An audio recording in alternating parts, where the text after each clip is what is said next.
Eto na ang inaantay ng New York Knicks. Positive impact sa debut game ni OG Anunoby. Tinalo nila ang number 1 team sa West na Timberwolves 112-106 sa likod ng 39 points ni Julius Randle. Pero sana hindi matabunan yung dinala ni OG sa team na to. 17 points, 6 rebounds, and 2 steals. And unahin muna natin yung kanyang defense. You can see here na itatakbo ng Wolves yung kanilang PNR action sa top of the key with Gobert, ghosting the pick for a quick roll, and amoy naman na siya ni Anderson. Pero with Kyle na walang outside, nagsag na agad yung defense sa kanya. Pero basta ilab niya lang naman kay Gobert, kaya na eh. At dito papasok yung impact ni OG. In-anticipate niya na yung play na yon, came from the corner and disrupt the pass.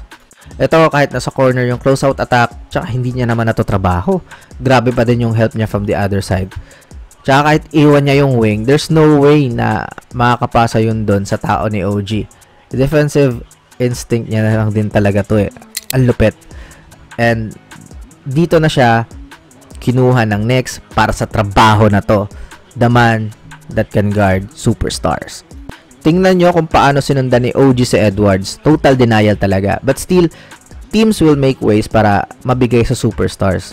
And dito na sila nag-start ng set from the logo.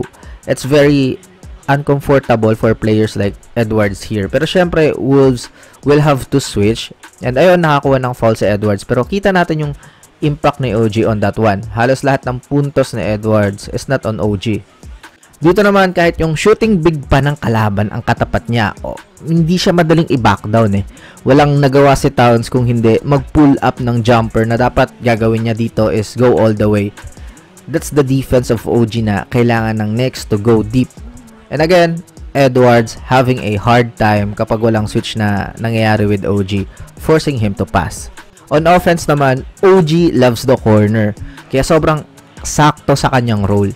Andyan pa rin yung creation ni Bronson, pwede pa rin mag-isolation si Randle. Kasi yung nakuha nyo is tanggap yung pagiging corner guy, tanggap yung kanyang role. Unlike RJ Barrett, kapag hawak niya yung bola, may tendency talaga siya na mag-create sa kanyang sarili na more often, puro bad shot selections. Kumbaga, isa si Barrett na merong thinking na dahil third option, titira niya na kasi minsan lang mabigyan ng bola.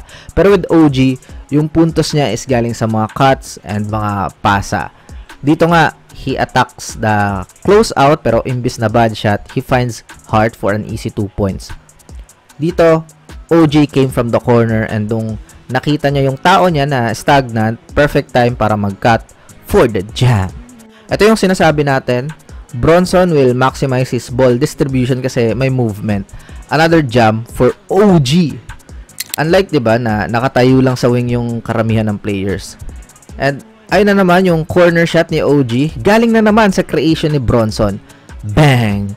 Resulted to 14 assists. Tsaka alam ni OG kung kailan siya dapat na sa corner, kailan magka-cut.